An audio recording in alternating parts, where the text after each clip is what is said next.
That was all of the earrings. So I had 1, 2, 3, 4, and the 5.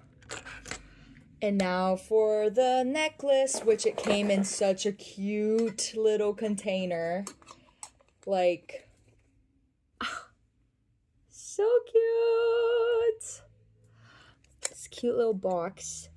And with a little baggie to protect it. So cute. It's like the perfect travel-sized baggie to put your jewelry in.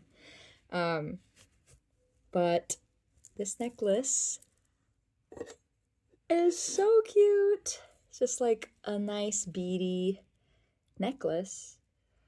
And would look like this.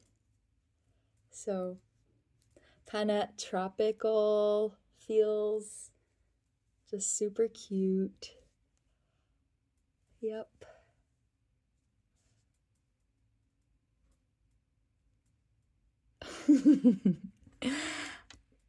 Oops. I didn't do it because it would take me a while to get this on right now because it's a bit different.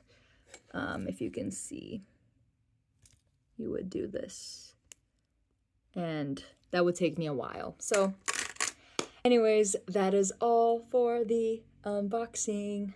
Thanks, Au Clem, for your birthday sale. Happy birthday. Wouldn't mind being sponsored. Till next time.